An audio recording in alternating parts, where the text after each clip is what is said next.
देखील भेट घेतली, बैठकावरती बैठका सुरू आहेत.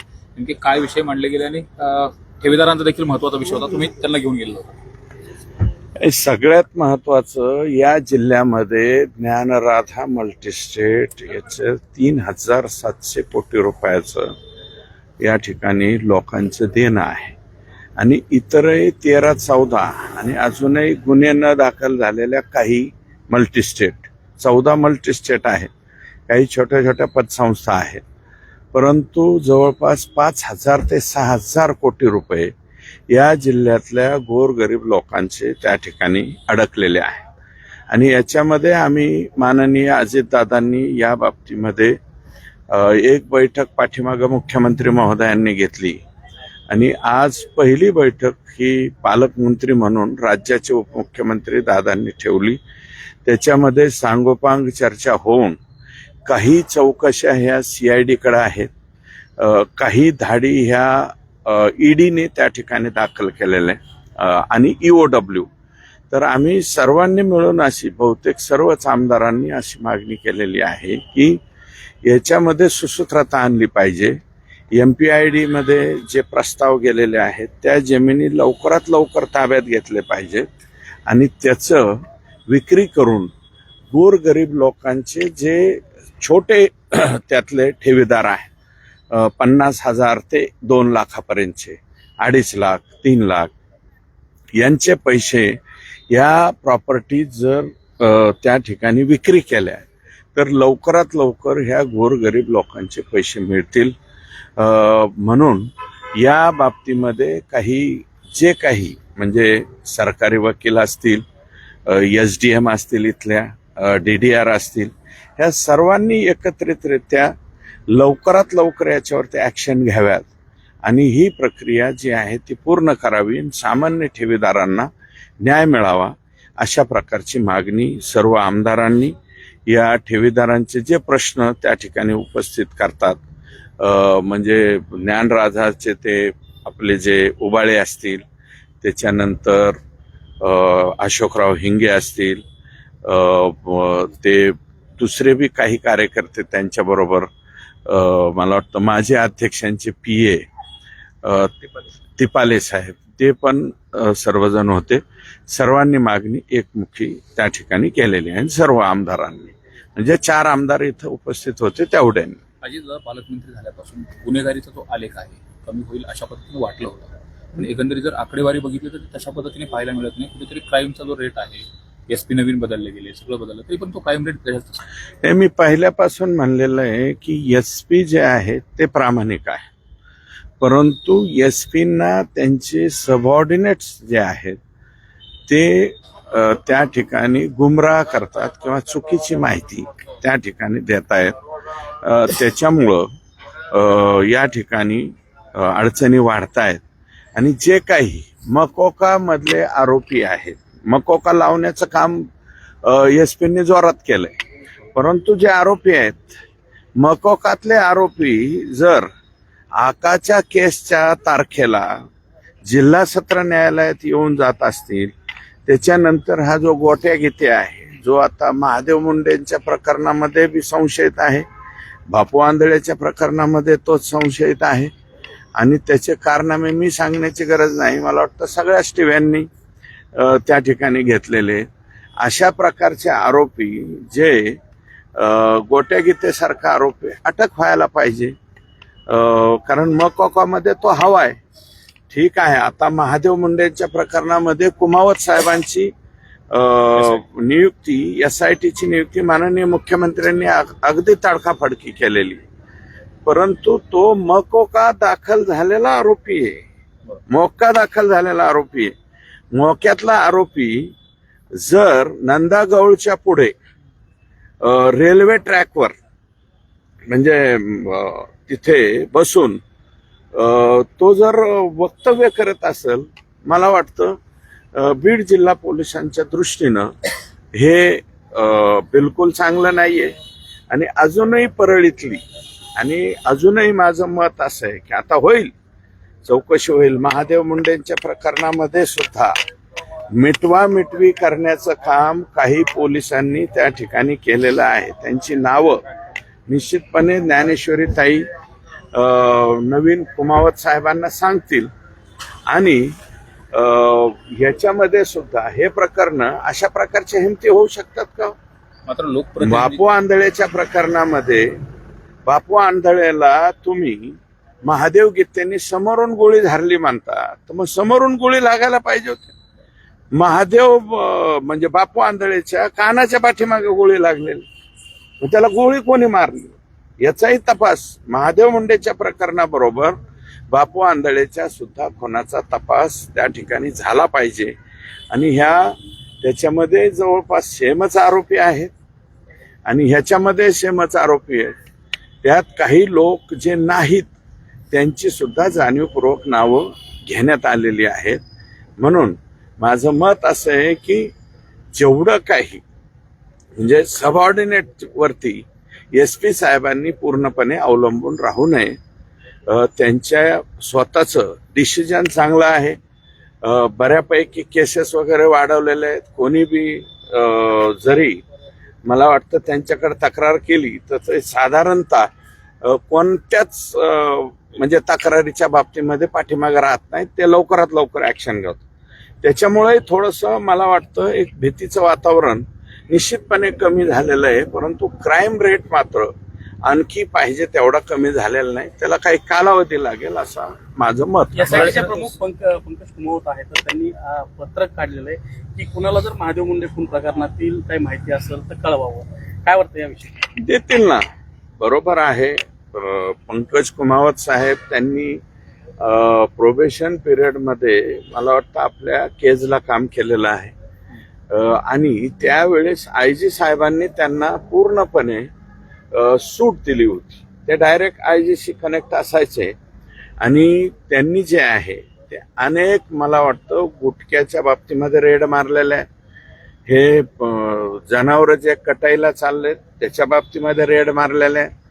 त्यांनी बरेच मला वाटतं 2 नंबरचे धंदे बीड जिल्ह्यामध्ये मग ते कुठेही असो सगळीकडं मग ते आष्टीपासून परळीपर्यंत मला वाटतं त्यांना त्यावेळेस IGंनी परमिशन दिली होती आणि त्यानुसार त्यांनी मोठ्या प्रमाणावरती ऍक्शन घेण्याचं काम केलेलं आहे.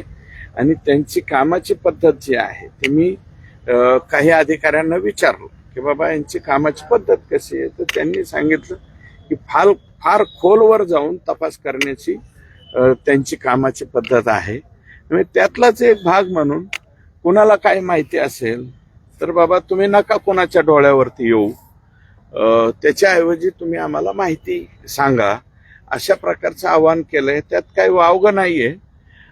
त्याच्यामध्ये निश्चितपणे काही लोक हे 100% माहिती त्या ठिकाणी देतील आणि याच्यामध्ये काही लोकांनी मला वाटतं स्टेटमेंट सुद्धा केलेलं आहे. परंतु पूर्वीचे जे मीना नावाचे DYSP होते त्यांनी स्टेटमेंट फक्त बाळा भांगारांचं लिहून दिली नाही आणि ते मला वाटतं त्यांच्या खिशात घालून गेलेत का जागेवर ठेवलंय हे आता पंकज कुमावत साहेबांनी पाहावं. तुम्ही आता सांगितलं की काही अधिकाऱ्यांनी मिटवीचा प्रयत्न केला महादेव मुंडे प्रकरणामध्ये. आता सुशील कराडनी काल येऊन सांगितलं की ज्ञानेश्वरी मुंडेंनी पुढे यावं, काय असेल ते 100% येतील. ज्ञानेश्वरी ताई मी त्या माऊलीचं कमालच मानतो ना. त्याला म्हणतात घरंदाज खानदानी. हे माऊली तसूभर सुद्धा मागं पुढं सरकलेली नाही आणि निश्चितपणे ज्ञानेश्वरी ताईंना त्यांच्या बंधूंना मधल्या कालावधीत काही लोकांनी ऑफर दिलेले आहेत.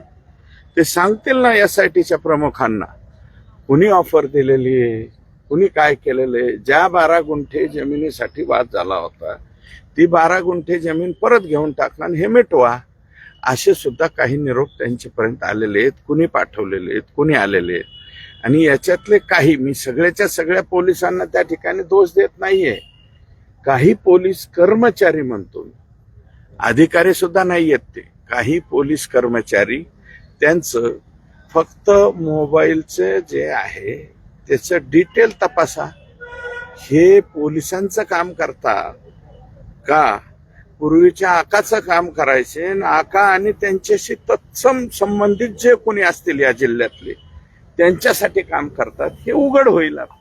गोट्या गीतेच्या संदर्भामध्ये जर बघितलं तर 43 गुन्हे होते फरार असताना देखील त्यांनी येऊन मतदान केलं आणि मतदान करत असताना मतदानाचा देखील व्हिडिओ काढला. परळीमध्ये फक्त मतदानाचा व्हिडिओ हा विषय थोडीच राहिलेला आहे. परळीमध्ये कितीतरी लोक सांगतील ना की फक्त शाही लावायची आणि माघारी जायचं, बाकीचे बटणं कोण दाबीत होतो 200 बुथावरती ते सर्वश्रुत आहे. त्याच्यामुळं 1,40,000 मतांनी तुम्ही कसे निवडून आले, काय आले, लोकांना माहिती. त्याच्यावर काय बोलायचं. संतोष देशमुख हत्या प्रकरणात आरोप वाल्मिक कराडामध्ये आहेत, मात्र त्यांची गँग सक्रिय आहे. चक्क लोकप्रतिनिधींना धमकी दिलं तर मग ते संदीप तांदळे असतील किंवा अजिंक्य गर्जे असतील व्हिडिओ व्हायरल करतात. ही त्यांची मानसिकता आहे. हे व्हिडिओ व्हायरल करणं, कोण तुम्ही जे नावं घेतात त्यांच्याबद्दल काय बोलायचं, कशाला एवढ्या किरकोळ लोकांच्या बद्दल बोलायचं. हे माझं मत असं आहे की हे संपूर्ण कंबरड मोडायला काही कालावधी त्या ठिकाणी लागणार आहे. अजूनही काही दिवस. आता आका कमिंग सून, बहुत जल्द वापस आ रहे हैं. हत्तीवरून मिरवणूक काढायला निघाले. पाकिस्तानचे 1,500 सैनिक मारून आलेत का काय यांच्याहून हत्तीवरून मिरवणूक काढायला. माणसं मारलेत धडधडीत इथलेच. आणि तो पटेल जो पट्टेदार होता ना मुस्लिम समाजाचा, त्याच्यापासून सुरुवात झालेली. 40 लाखात तर मिटवला पट्टेदार संभाजीनगरचा. आणि मग हे किडे मुंग्यासारखे गेलेत ना लोक. तुम्ही काय संतोष देशमुख सांगता. ही नावं कोणाची? संगीत दिगोळे कोण नाव आहे, कराड कोणाचं नाव आहे, हा गेलेला सुशील का काय त्याचं नाव, हा बंडू मुंडे कोण आहे, बापू आंधळे कोण आहे, महादेव मुंडे कोण आहे. अरे तुम्ही तुमचेच माणसं मारता. हा आणि इकडं संतोष देशमुखची बाजू आम्ही घेतली की म्हणता जातीवादी अमके टमके. आणि हे काय 43 गुन्हे ज्यांच्यावरती आहेत, दरोड्याचे गुन्हे आहेत, 307चे मला वाटतं एक सलग गुन्ह्याची यादी आलेली आहे. ते लोक तुम्हाला जवळ कशासाठी लागतात, कशासाठी लागतात? माणसं मारायला. मी अगोदरच मानलेलं आहे माणसं मारायची एखादी, फिर्याद तिसऱ्यानेच द्यायची, आरोपी चौथे करायचे आणि जेलात 5वे घालायचे. अशा पद्धतीची जी आहे ती परिस्थिती परळीमध्ये त्या ठिकाणी झालेली आहे. आणि परळी सोडून हे पहिल्यांदा संतोषांना देशमुखांच्या बाबतीमध्ये हात टाकायला गेले. आणि त्यातलं ते मस्साजोग जे गाव आहे, ज्या गावाच्या नादी लागायला नको होतं त्या गावाचे ते नादी लागून बसले. आणि ते जे कुटुंब आहे, धनंजय, तिथला फिर्यादी, तिथले साक्षीदार एवढे स्ट्रॉंग आहेत.